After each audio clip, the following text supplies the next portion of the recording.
Srila Prabhupada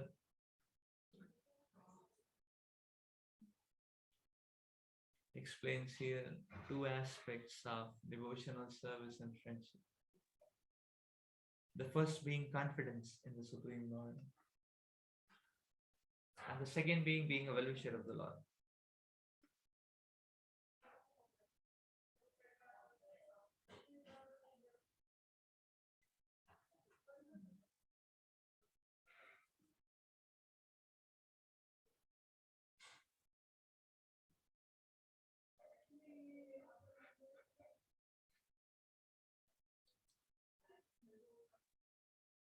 In Krishna consciousness, the revelations are very much dependent upon our own readiness and eagerness.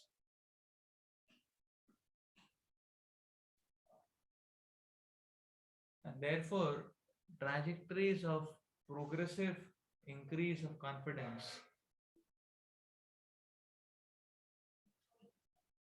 are the right trajectories to pursue with determination.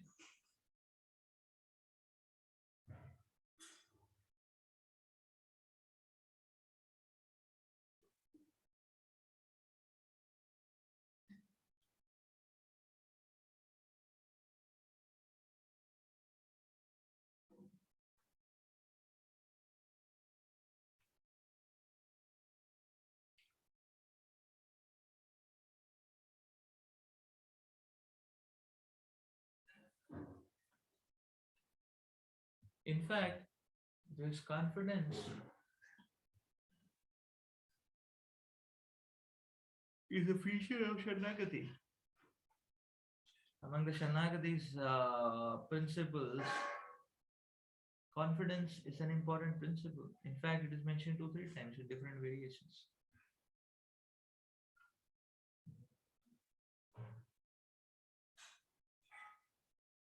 Krishna Bhakti Kaile Sarva Karma Krita Hoy. That is simply worship Krishna, everything else will be very perfectly and nicely done. Krishna Bhakti Kaile Sarva Karma Krita Hoy.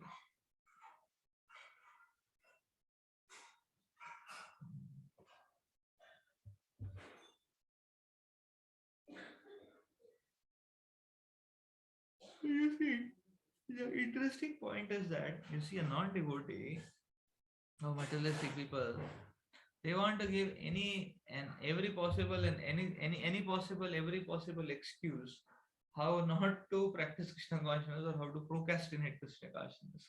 That's a non-devotee consciousness. They say, "Oh, I am so busy, so I cannot chant. So I cannot give time to scriptures. I cannot give time to the deities, the preaching, because I'm busy, and because I'm busy and because I'm engaged into so many things are there in the line, and then I can think of." The materialistic person will always feel like that. Whereas a devotee attitude is something different. What is devotee attitude? If a devotee is more busy, he will intensify his Krishna consciousness first. It's okay because I'm busy. I have to do so many things. So how can I do it properly without taking shelter of Krishna?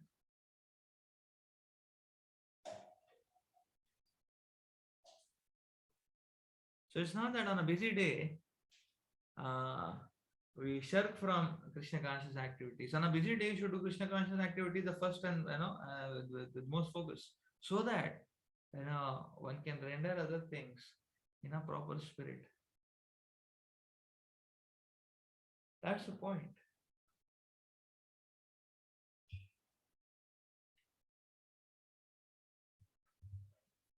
So that means that it is never a question of external circumstances.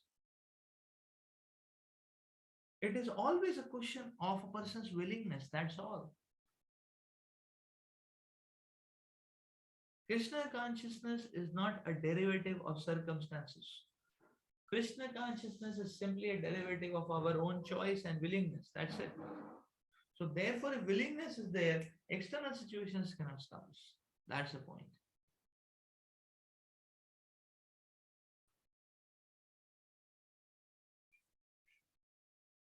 So confidence is about willingness. Prabhupada is explaining here this confidence that okay, these activities of devotional service which I am doing, they are the most important activities to be done in life. That is the real purpose of life. So, very interestingly, you see, when we take shelter of Krishna, it is said that okay, the immediate and natural falashruti of Sharnagati is the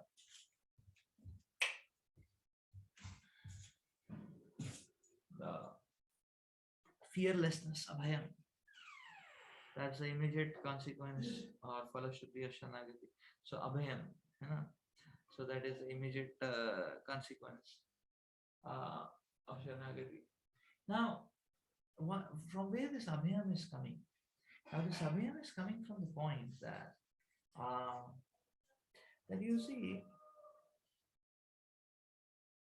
this abhayam comes from the platform or because from the understanding and realization that actually on the spiritual plane,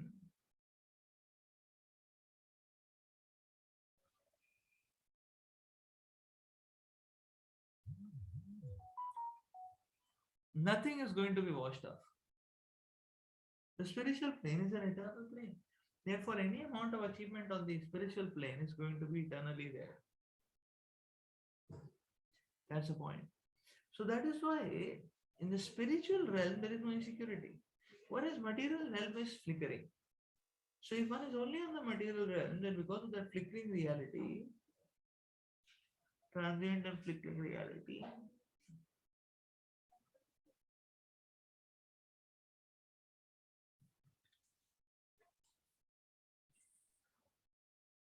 the living entity just interfacing that will be filled up with a lot of insecurities because nothing is stagnant and constant.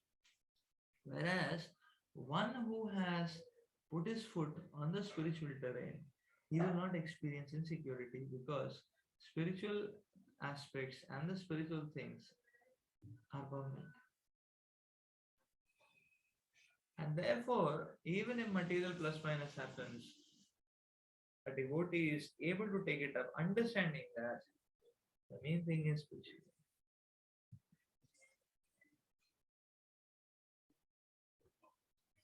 Material life plus minus plus plus minus minus. A spiritual life should always be a plus plus and a plus. That's the point.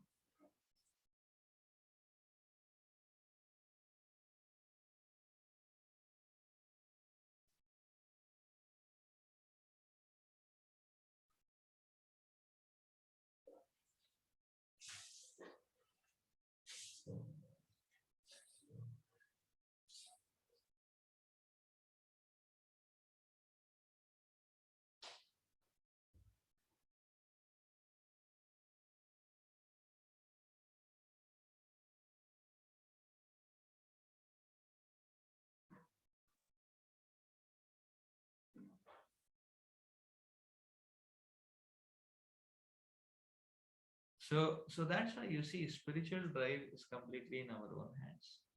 Yeah. So how much further step to take, it all depends on us. Is it not?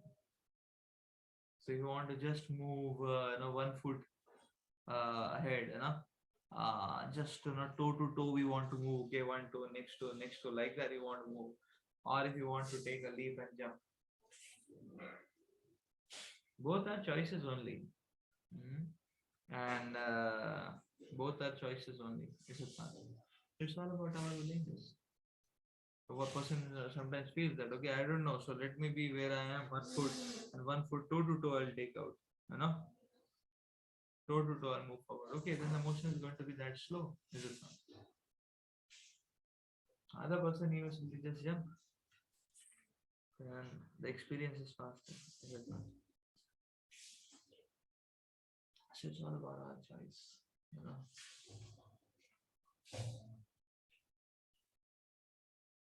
Krishna will never make a sincere sadhaka fall. Yeah.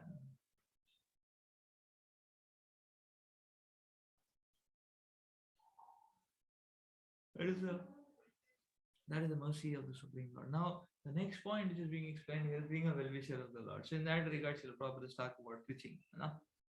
So, So actually, you will see this is the meaning of friendship. Friendship, you have confidence in the friend. Okay, he's a good person. He's my own person. And well-wisher. One thinks for the welfare of the friend. So what is Krishna's welfare? Krishna's welfare is the welfare of the. What is Krishna's welfare? Krishna's welfare is Krishna's heart. What is his desire?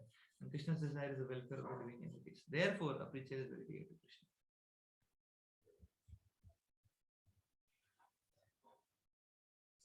So when we are preaching, we are actually we are actually acting in Sakyarasa, like that. So we may not realize it at this stage, but that's the point. We are actually acting in Sakyarasa.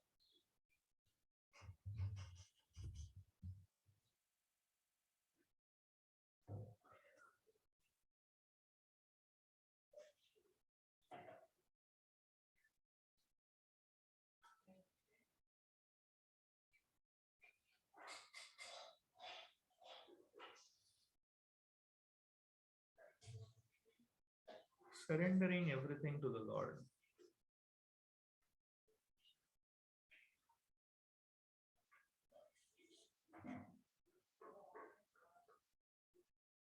Regarding complete self-surrender,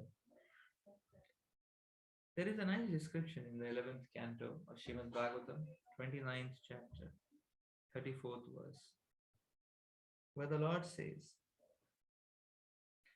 a person who has completely surrendered unto me and has completely given up all activities is protected by me personally, both in this life and in the next. In other words, I wish to help him more and more, help him become more and more advanced in spiritual life. Such a person is to be understood to having already achieved Sarishti, having equal opulences with the Supreme.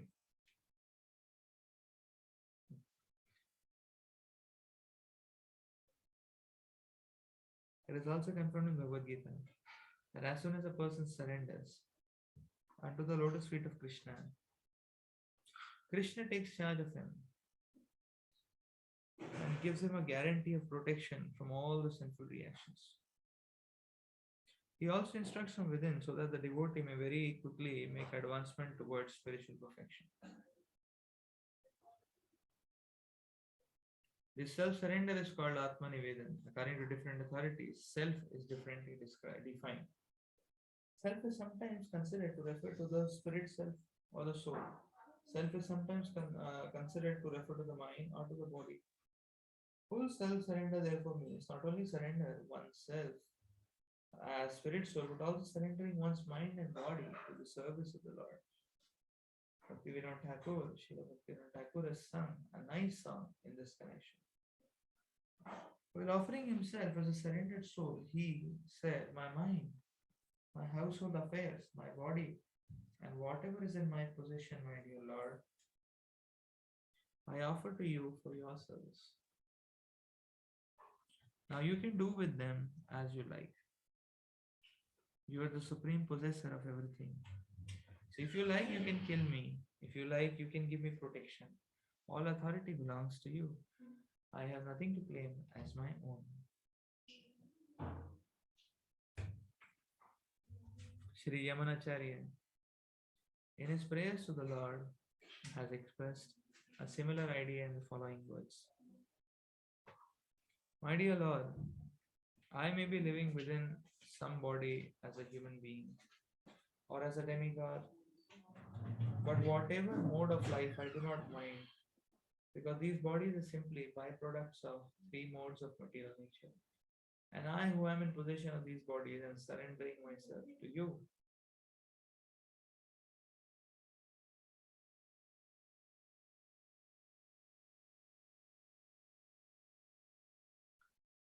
In the Hari Bhakti Viveka, there is a statement regarding how one can offer his body in self surrender.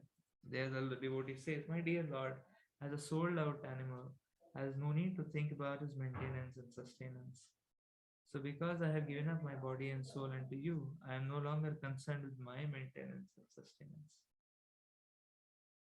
In other words, one should not bother about his personal or family maintenance or sustenance. If one is actually surrendered in body and soul, He should always remember that his only concern is to be engaged in the service of the Lord.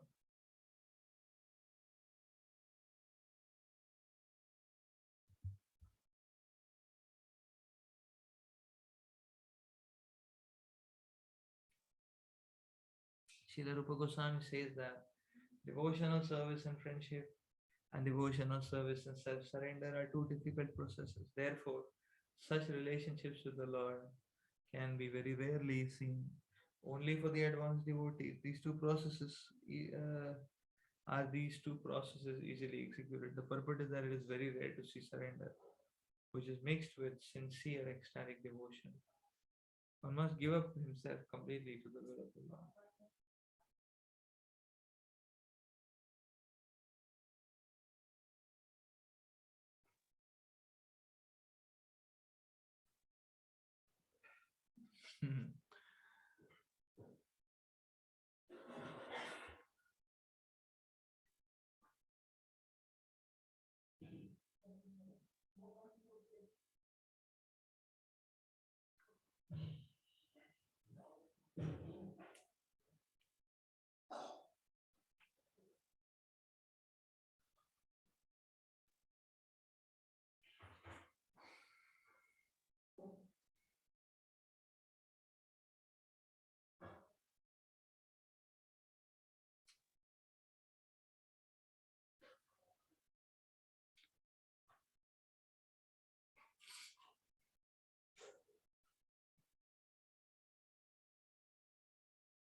To the degree we give up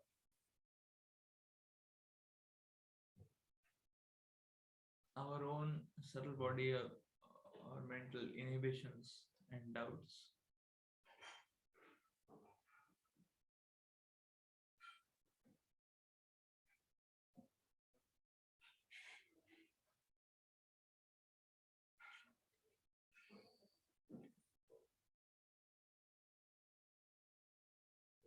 to that degree, the process of surrender is going to work actually.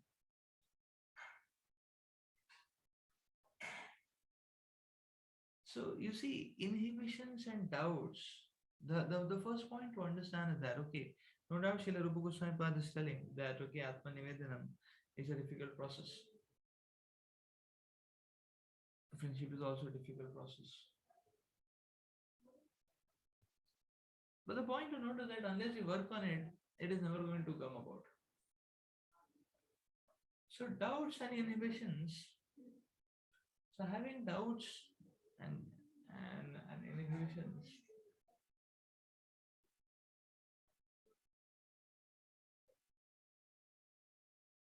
is not something abstract. The point is that having doubts and inhibitions is fine, but the next step, which ensures that we keep on moving forward, is to actually subdue the doubts and inhibitions. Unless you work on subduing the doubts and inhibitions, they are not going to go away.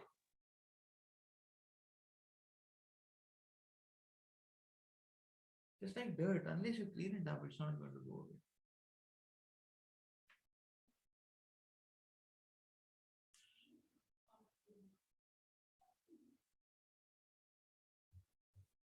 So, the first step is to recognize the doubt or the inhibition. What is the mental block? Now, the second step is the willingness. And that willingness can, can actually trigger a sadhaka uh, to pray to Krishna very intensely. That Krishna, I want this obstacle, this doubt out so that I can serve you very nicely.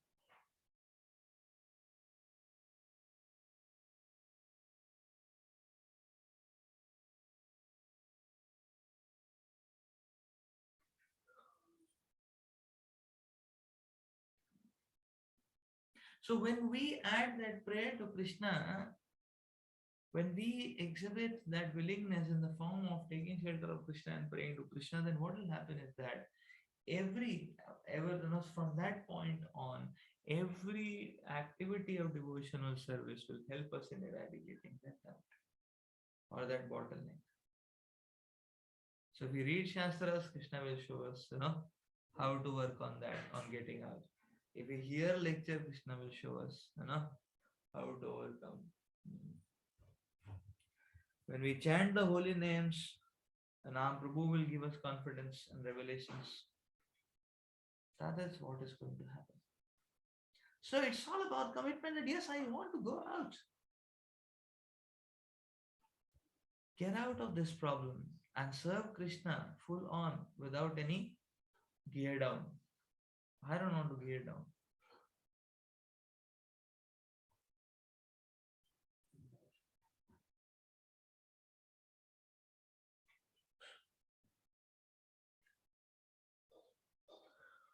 That is the point.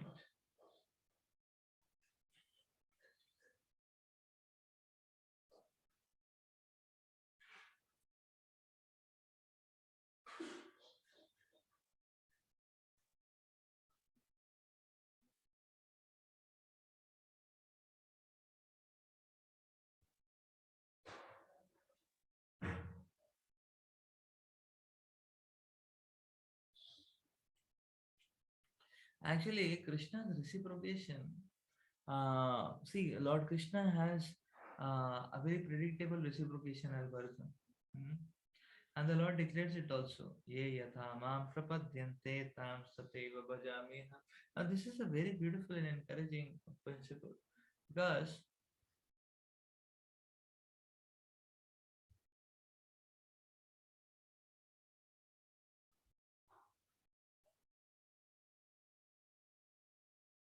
here the Lord does Ye yatha mam prapadyante. The Lord is telling that He is ready to give us anything and everything, provided we really want it.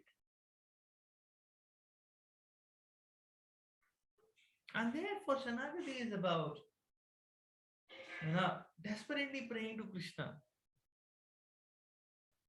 And whatever one is able to in his best, trying and endeavoring. Just like a person who's drowning doesn't know swimming. He's desperate, he's calling for help. At the same time, he's just moving his hands and legs. Although he doesn't know anything, but he's still trying. So that is the state which is best for us to.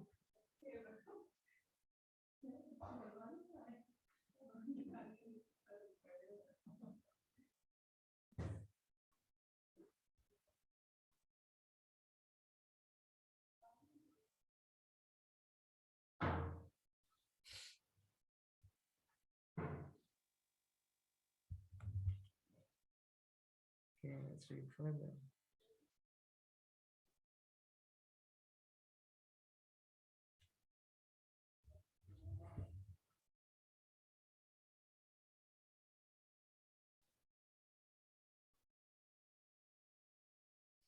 Okay.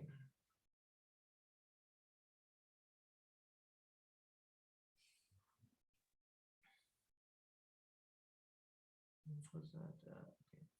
Okay. So we discuss bring everything to Krishna. The next point is performing all endeavors for Krishna. In Narak Pancharatra, there is a statement of how one can act in all spheres of life for the satisfaction of the Lord. It is stated there that a person who is actually in devotional service must be engaged in all kinds of activities, those prescribed in the revealed scriptures and also those which are accepted for livelihood.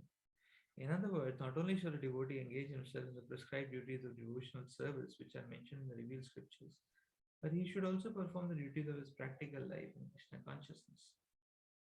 So,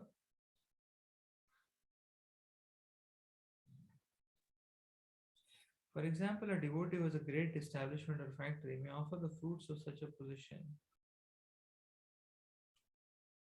for the service of the Lord.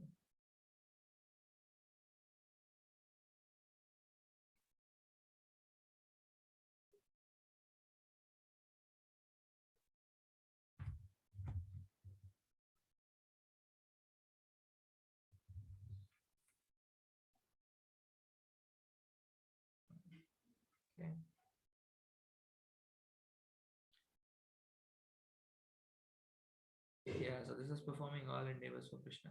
Next point is being a serenade soul. In the Hari Bhakti Vilas,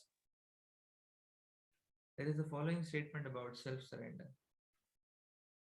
My dear Lord, a person who surrendered himself unto you, who is in firm conviction that he is yours, and who actually acts in that way by his body, mind, and words, can actually relish transcendental bliss. In the Narasimha Purana, Lord Narasimha says, anyone who prays to me and takes shelter from me becomes my ward. I protect him always from all sorts of calamities.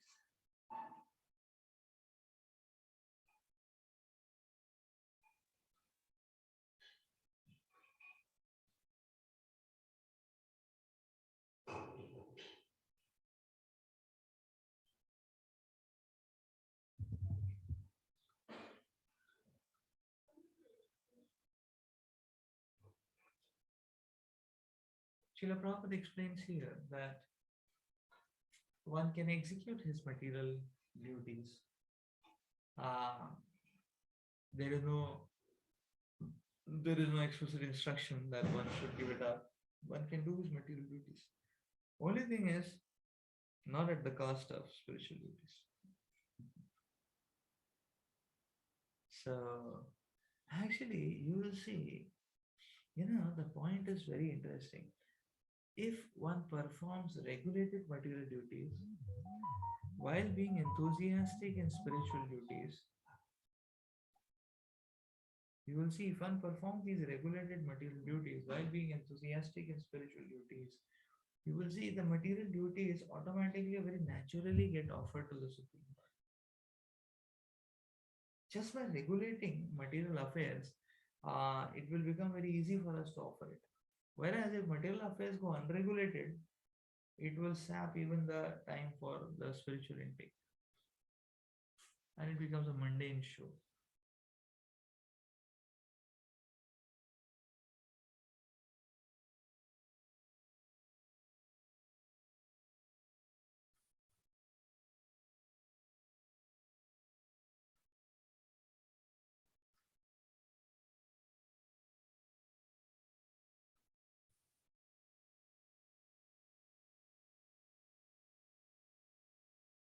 So one should regulate material endeavors, one should regulate. So material endeavors one should regulate. Just by regulating material endeavors, it is going to adopt a spiritual flavor. So that is the interesting point.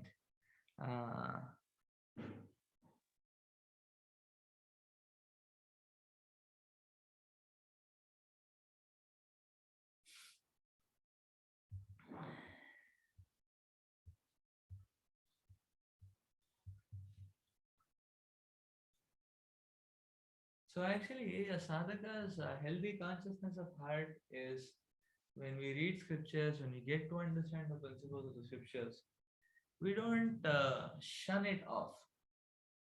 That's a healthy consciousness. We just don't just hear and shun it off. Oh, this is not meant for us. Oh, this is too intense. Oh, this is not practical. So one doesn't shun it off. A healthy attitude is, I want to follow. I sincerely want to follow, and and let me figure out how. And then we're essentially trying to figure out how, to fit in and how to follow, how to mold our lives to accept and follow. And sometimes in that attempt, one will realize that okay, it will take some time for one to be able to actively follow certain principles. It may be beyond our capacity. That's fine. That is fine. But the heart should be, I want to follow. Okay, let's go to the next point. So the next point here is serving trees such as Tulasi. In the Skanda Puran, there is a statement praising the Tulasi tree as follows. Let me offer my respectful obeisances unto the Tulasi tree, which can immediately vanquish volumes of sinful activities.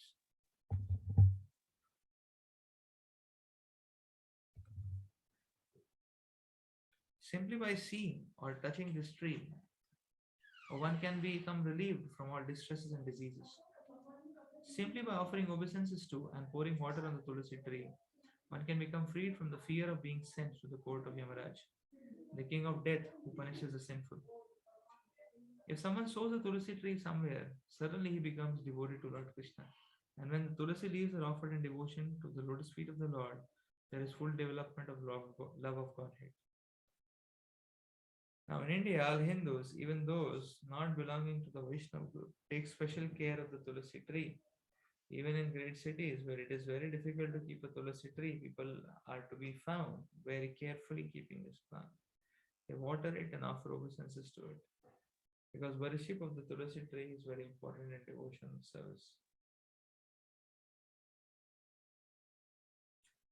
In the Skanda Puran, there is another statement about Tulasi as follows: Tulasi is auspicious in all respects, simply by seeing, simply by touching, simply by remembering, simply by praying to, simply by bowing before, simply by hearing about, simply by sowing this tree, there is always auspiciousness. Anyone who comes in touch with Tulasi tree in the above mentioned ways lives eternally in the Vaikuntha world.